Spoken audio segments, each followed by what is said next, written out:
Yiddish from the Ashkenazi is a spread of Germanic and Eastern European Slavic languages and Hebrew as well. It's a very fascinating study on the languages that they created.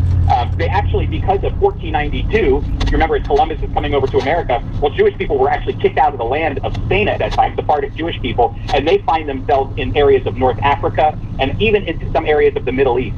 There's another group of Jewish people called Mizrahi Jews. These are Jewish people that lived in the Middle East, like Yemen, Iraq, Iran. These become Mizrahi Jews. And then, of course, there have always been a presence of Jewish people living in the land of Israel as well. So you can see that over several, hundred centuries, the Jewish people scattered around the world developed their own culture, their own languages, their own food that fit within a kosher diet and things of that nature. And so that's very important to understand what happened to the Jewish people as they were spread throughout the world. Chapter 4 of your book takes us between the Old Testament and the New Testament. What of significant happens during that time? And Scripture doesn't record it. That's a whole other program when we talk about that. In between the Testament, I'll tell you one of the big ones is a moment in history that defines the Jewish people and even defines the world that Jesus enters into. And that's when Antiochus IV Epiphanes in 167 BC, that's in between the book of Malachi and Matthew, an event that's not recorded in the Bible. He actually puts to shame the temple by slaughtering a pig in the temple. He desecrates the temple, and he tries to desecrate the people. He wants the Jewish people to stop being Jewish, and he wants them to be Greek like he is. And in doing so, he commanded they stop reading the Torah, no more circumcision, no more Sabbath, no more kosher eating. They needed to be Greek. And so what happens is eventually a band of Jewish people from the family of Mattathias, you might know them as the Maccabees, fought against the Greeks and defeated them and rededicated the temple that was desecrated by Antiochus and gave it back to the Lord, and that day is known as Hanukkah. And Hanukkah is a celebration of independence and sovereignty and God's miracle in helping the Jewish people during a very dark time. In fact, as Friends of Israel, we like to say there wouldn't be a Christmas without Hanukkah, because the Jewish people were on a fast track to being eliminated. But it was Mattathias, an old elderly priest from Modi'in, Israel, who stood up against the Greek king and said, I would rather die than abandon the law of my ancestors and my God, and fought against Antiochus and won the battle and won independence. And so that is a major story, because when you get to John chapter 9, Jim, who's celebrating Hanukkah? Jesus is celebrating Hanukkah. So that plays an important role of how what happened in between Malachi and Matthew develops into the world that Jesus would step into. Chris, you're right. That's a program all by itself. But here, as we just kind of give an overview of your book, friends, you will see that it gets into Israel past and then the Israel present and Israel future as well. And Chris, I'm actually going to advance many, many centuries, because prior to Israel being formed as a nation, there was a very dark time known as the Holocaust. And today there are those who insist the Holocaust never occurred. They're called Holocaust deniers. But this is an event that really did happen. What brought about this Holocaust, and how tragic was it? We talked about the diaspora, Jim, of the Jewish people who had moved to Germany. They became Ashkenazi Jews. They were actually the ones who suffered the most during the Holocaust. And that's because Jewish people have been facing anti-Semitism all along the way. In fact, in that story of the diaspora, of the Jewish people getting spread, I talk about the fact that every time they would move from one place to another, it isn't because they wanted to move. It's because they were forced to move. So they had a life in Germany, but all of a sudden there was too much, in the ancient, a long time ago, the Ashkenazi Jews had a life in Germany, but then all of a sudden what happens is there's persecution, and they were forced to go into Russia and Poland. And that's the spread of how they move up to Warsaw and those places. The problem is anti-Semitism, Jim, has been following the Jewish people wherever they go. So how did the Holocaust come about? It's been brewing for a very, very long time leading up to the Holocaust. There were already movements in action of people who thought that in Eastern Europe, they thought, even before Hitler was on the scene, they thought that the Jewish people should not be a part of their culture. That actually there were people in Eastern Europe that thought, whatever property the Jewish people have, I can just take it to them because they're Jews and they're lower than us. This is even before Hitler appeared on the scene. So when Hitler entered in and he started blaming the Jews for the problems with the German people, it was very easy to get the attention of individuals because they already had that anti-Semitism built into them. Anti-Semitism is the hatred of the Jewish people. And Jim, it's been around, and it goes back to the days, the moment that God chose Abraham. It's satanic. And so what produced the Holocaust? Well, of course, Satan did that. Satan was acting. But the bigger issue is that there was already a fervor for anti-Semitism that had gone back long before Hitler even spoke a word. And sadly, we seem to be on that same cycle when we look at what's happening on university campuses today. I mean, this growing anti-Semitism is going to shocking levels here once again. Exactly. I actually have a colleague, he's my boss, he's a Jewish believer, his name is Steve Herzig, and some of the things that he's been hearing come out of celebrities' mouths, basically, like Kanye West. He says, I never thought I would hear the words that my grandparents heard in Eastern Europe. And so, that is the kind of feeling that Jewish people have right now as anti-Semitism continues to rise. And so the slaughter of 6 million Jews, as for that reason, Chris, we hear those words never again having great significance to them. 100%. And that's why people fight against anti-Semitism. That's why Friends of Israel fights against anti-Semitism all the time, to remind people that the Jewish people are God's chosen people. We're just a minute from the break, and we're going to be looking at Israel in even more modern times, and how she came to be a nation. But Chris, I know here before the break, if you can get a word in, you've got a magazine that your ministry puts out entitled Israel My Glory, and just give us a word about the magazine, how our listeners can obtain it. I would love your listeners to go to israelmyglory.org/subscribe, and they can get a 1-year free subscription of our award-winning Christian magazine that teaches all about Israel and the Jewish people from a biblical perspective. It talks about Christian trends on support for Israel. It stands up and highlights anti-Semitism and church persecution, or Christian persecution that's going on. It's a free magazine for 1 year if no one's ever subscribed for. And I have a phone number too, Jim, if people would like to reach out. It's 800-257-7843. And that will get them a 1-year free subscription to Israel My Glory. Wow, tremendous. Again, friends, for that 1-year free subscription, you can go to israelmyglory.org/subscribe, or you may call the toll-free number of 1-800-257-7843, and ask to be put on the list to receive Israel My Glory. Well, the book is available through the VCY bookstore, 1-888-722-4829. But friends, we've got a whole lot more information to share, so stay with us. We'll be back in just a minute. This is Crosstalk from the VCY America Network. VCY invites you to obtain an audio recording of the Gospel according to John, as narrated by Brad Canterbury. In the beginning was the Word, and the Word was with God, and the Word was God. John's Gospel, presenting the words of Jesus, the way of salvation. For God so loved the world that he gave his only begotten Son, that whosoever... You can share this as a gift, or for listening over and over on your daily commute. VCY America is making available this narrated Gospel of John on 2 CDs for a donation of $12. Call during business hours, 1-800-729-9829. That's 800-729-9829. But these are written, that ye might believe that Jesus is the Christ, the Son of God, and that believing ye might have life through his name.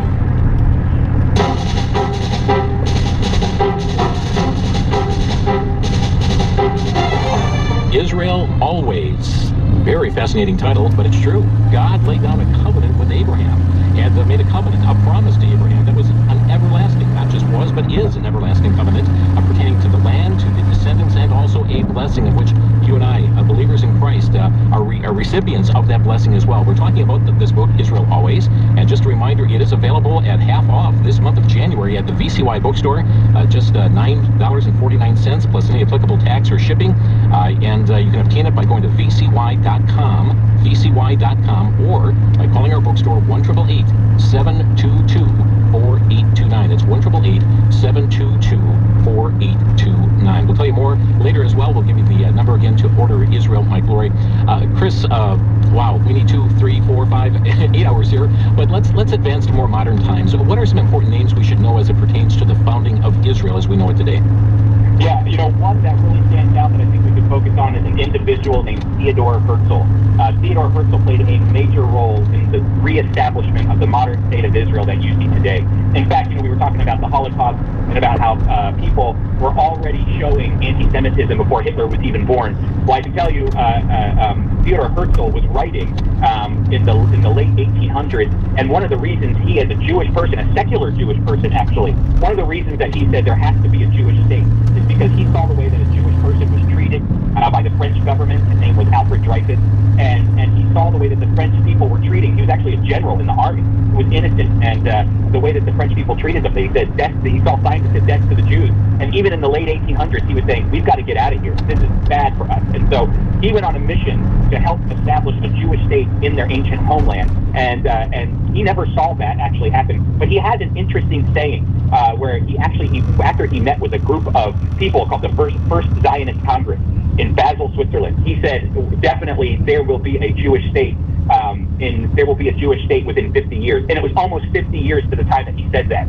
That in 1947 the UN gave the Jewish people the right to establish the state of Israel. Right. Well, friends, you'll find other names in the book as well, but Theodor Herzl, one very, very important name. Israel's rebirth really was a fulfillment of Bible prophecy that came about, became a nation, 1948. Chris, did dispersed people start coming back immediately? You know, they were already coming back. That was the important thing, is that Theodor Herzl was influential, and there were already Jewish people that were migrating back to the area when it was under the control of the Turks. And so that's very important. So Jewish people are already going back. But Theodor Herzl was there was a Zionist movement. There were Jewish people who were looking forward to the reestablishment of a Jewish state. And so there were already movements happening. One of them was definitely the guy who helped reestablish the state of the language.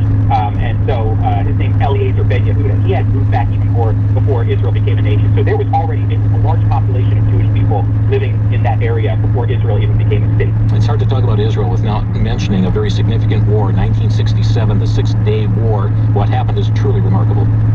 Yeah, I'm telling you, you want to talk about the odds being against Jewish people. Go back to the wars of Israel, 1948, the Independence War, 1967, the Six-Day War, 1973, the Yom Kippur War. They were always outnumbered 10-1. And definitely as time passed between 1948 and 1973, of course Israel's army became more advanced.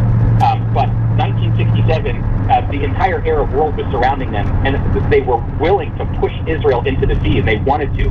Fortunately, Israel acted first out of defense, but that saved them, because they would have literally been pushed into the Mediterranean Sea with all of the nations surrounding them that wanted to push them and get them out of the land of Israel. So 1967 played a major role, not even in showing the world that Israel was willing to defend itself and could defend itself, but also it played a major role in the Israel that we see today.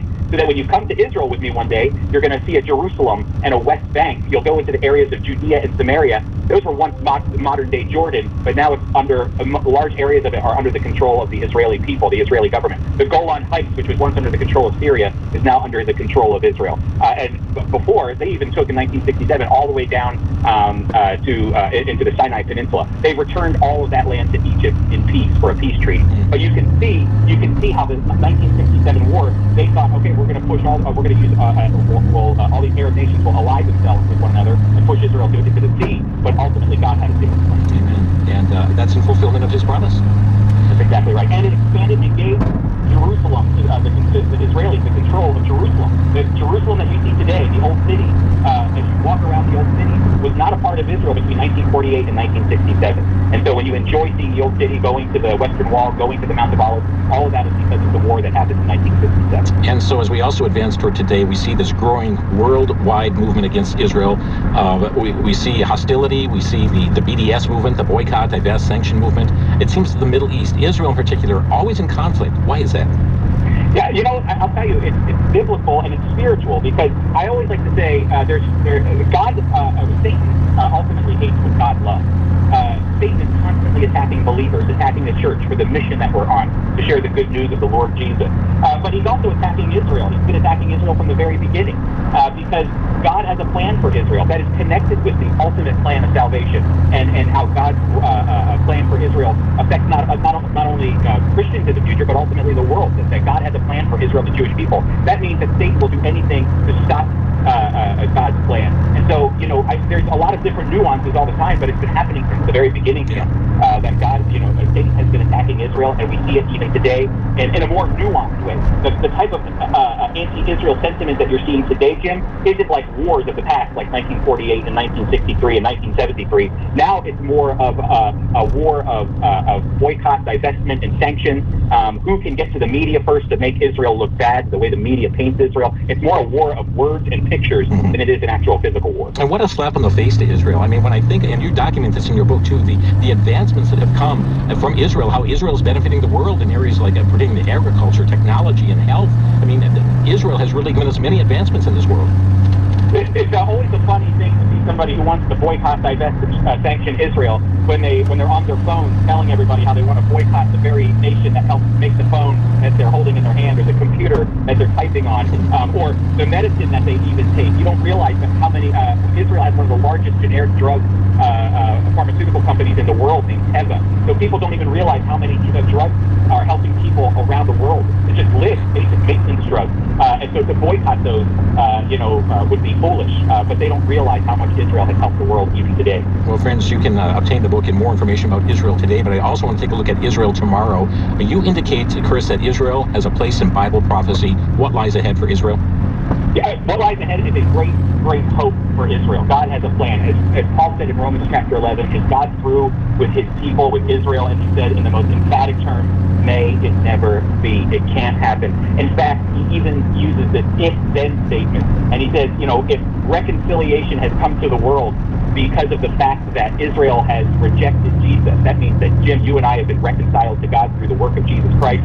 As a Gentile, we have received salvation because of the events that happened in the past. Well, Paul says that's only half the story. If God is in the business of reconciling right now, just you wait until they believe one day and they do see the Messiah and repent and turn, the nation of Israel. Then he says that's the day when we will receive life from the dead, even greater salvation. We haven't made it yet, Jim, and that's the whole point, is that Paul is trying to argue Israel plays a role in God's prophetic plan, and not just for Israel, but how God's going to use Israel to bring blessing to the whole world. Because I always like to remind people, the reason Israel does matter, the land does matter, it is important.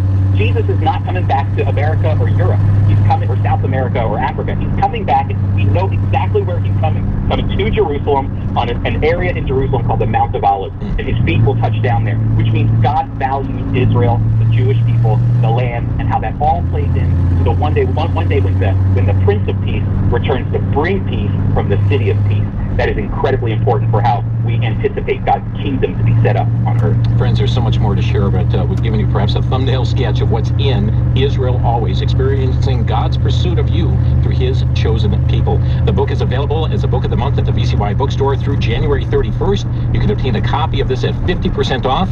The book just came out at $18.99, but through this month, January 31, you can get it for $9.49 plus any applicable tax or shipping. It's available at vcy.com, vcy.com, or by calling 1-888-722-4829. I'd like to open our phone lines right now. Time is short, but we'll try and get a few calls in. We don't have time for sermons, but we do have time for a question or two, or a brief comment. Our number to crosstalk is 800-733-9829. That's 1-800-733-9829. If you have a question for Chris on our topic today pertaining to Israel, your calls are welcome. 800-733-9829. And the other number I'm going to give you is to the Friends of Israel, that is offering a complimentary 1-year subscription to their magazine entitled Israel My Glory. If you're intrigued by these kind of things we're talking about today, well, they are staying current with issues and matters that are going on in Israel, and they'll talk about Bible prophecy, they'll talk about Israel past, Israel present, Israel future.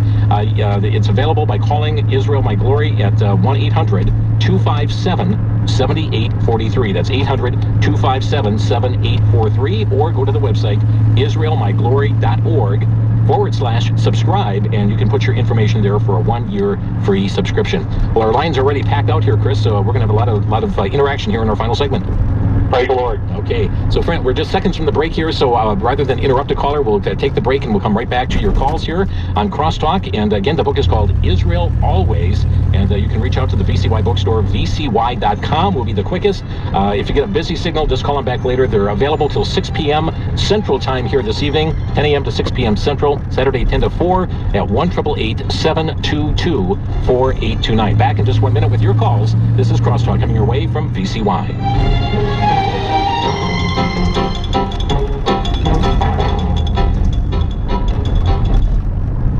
For the Worldview Report, I'm Brandon House. Our website is worldviewreport.com. In 2006, Ben-Gvir was stopped by police trying to do what? Make an animal sacrifice over Passover on the Temple Mount. That was 2006. In 2017, Ben-Gvir, as an attorney, represented returning to the Mount activist who also wanted to perform a Passover sacrifice on the Temple Mount. Well, guess what? Ben-Gvir is now in charge of the police on the Temple Mount. Yes, he's in the Benjamin Netanyahu government. Folks, this is getting very interesting. And a group of people are now asking his permission to have an animal sacrifice this coming April on the Temple Mount. He's already tried doing it himself back in 2006, represented a group in 2017. What do you think he'll say? It fits in with Bible prophecy, as the nation of Israel is said, according to the book of Daniel, will go back to animal sacrifice. Stay tuned.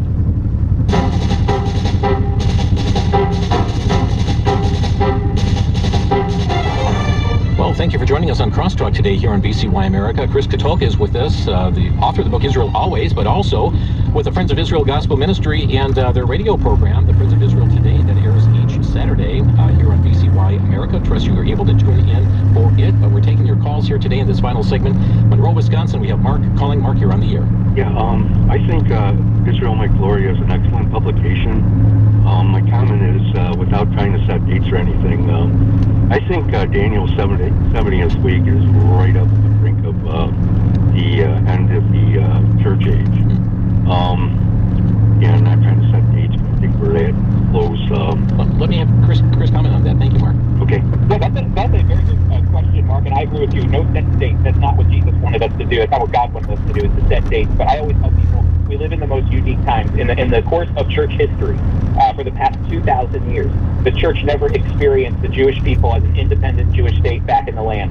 And for the first time in that long, we are witnesses, which I always think is just absolutely amazing. We are witnesses of what God is doing globally to bring Jewish people back to the land. And you should check out the migration patterns of the Jewish people since the Holocaust. Israel has become the homeland of the largest group of Jewish people globally. And that is incredibly important because just 80 years ago, it wasn't even close. And so in less than 100 years' time, Israel has become the homeland of the largest Jewish population in the world. So that means God's at work, and we're witnesses of it. So I'm with Mark. I don't want to set dates, but I'm just going to say we live in interesting times. Douglas is calling from Phoenix, Arizona. Douglas, you're on the air. Thank you for taking my call. I had a question and a comment. The question was the idea of how all the different groups and categories, I guess, of Jews and the languages developed was very interesting to me, and I was wondering if our guest today could recommend a book about that history.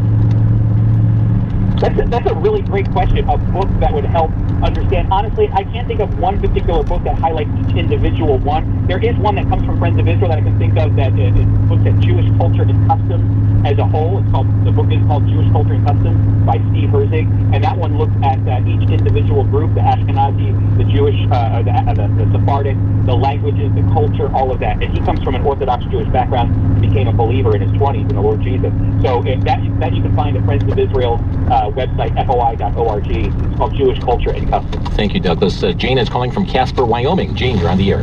Hi. I just want to say that in 2020 we joined a church that when the other churches closed up, and it was a little home church that passed out tracts. We went door to door to pass them out to try to win people to the Lord. But on the front of the tract it said anti-Zionist. Is that the same as anti-Semitism? Wow, that is a fantastic question. And here's the reason why. It's actually a major debate right now. The debate is anti-Zionism, which means I don't like Israel. Zionism is, if you're a Christian and you believe Israel, and Jewish people deserve to live in their ancient homeland called Israel, then you're a Christian Zionist. You don't even have to believe it by the Bible. As long as you're someone who believes Israel has a right to exist and Jewish people have a right to exist in their ancient homeland, you're a Zionist, you're a Christian Zionist. And so that's really important. But the problem is that there's this awkward connection between anti-Zionism and anti-Semitism. Because people will say to you, oh no, I just hate the state of Israel. I don't hate Jewish people. Well, it's a Jewish state. So you can't separate the two. And I will be honest with you, oftentimes when people do rallies and things of that nature, of an anti-Zionist rally, it always turns into an anti-Semitic event in some way or some form of targeting Jewish people, targeting Jewish businesses, things of that nature. So you're actually asking a really important question. Is anti-Zionism anti-Semitism? Yes, I believe it is. People argue differently though, but I believe it actually always leads to anti-Semitism. Jane, thanks for calling. Philip is next in Duluth, Minnesota. Philip, you're on the air. Yes, thank you. I have two things that I'd like your guest to comment on. First, any comment on the phenomenon of Yav, or I should say Rav Yanuka Yehuda Shlomo? And the other thing that I find curious is Israel's wholesale embrace of the vaccine. Okay, thank you. Chris? Yeah. I'll go with this. I don't understand what he was saying for his first question. question. I apologize about that. But the second question, yes, Israel did embrace the vaccine. I'll be honest with you. It's everyone's discretion, but there were also people who didn't want to get the vaccine in Israel. They had their own issues as well, mainly among the more Orthodox Jewish community and the Muslim community as well. They did not want to receive the vaccine. But again, you have to look at what was going on over there. Yes, Israel did adopt the vaccine, and they still look at it as a reason for their successes. So that I'll have to let you talk to an Israeli about. Okay, thank you for the call here. And under 60 seconds, we've run out of time for additional calls, and we apologize for that. But we do want to give you information where you can obtain more information on this issue. Chris's book, Israel Always, available at vcy.com, half off through the end of this month, or by calling the VCY bookstore 1-888-722-4829, 888-722-4829. And again, Chris, if you'd repeat that offer for the magazine. Oh, I would love your listeners, Jim, to call 800-257-7843. If they've never subscribed to Israel My Glory, please call and get a year-free subscription of 6 issues of our award-winning Christian magazine, Israel My Glory. I think you already heard a caller say it's a great magazine, and I can't agree more. And so that number is 800-257-7843, and then it's israelmyglory.org/subscribe online. Well, Chris, thank you. You packed a lot into this book, and there's a lot to digest, one that we could have done multiple interviews on, but thanks for putting it in print form. No problem. Thanks for having me, Jim. Great. And stay in the line for just a moment, if you would. Chris Katulka with us today from Friends of Israel Ministry. Again, they do have the radio program, the Friends of Israel Today, that airs over this network. But the book today entitled Israel Always. And friends, just a reminder to be praying for the peace of Jerusalem. Thanks for listening. You've been listening to Crosstalk via satellite and the internet from VCY America. Views expressed may or may not be those of this station. For a CD of today's program, send a donation of $6 or more to VCY Tape Ministry, 3434 West Kilbourne Avenue, Milwaukee, Wisconsin, 532.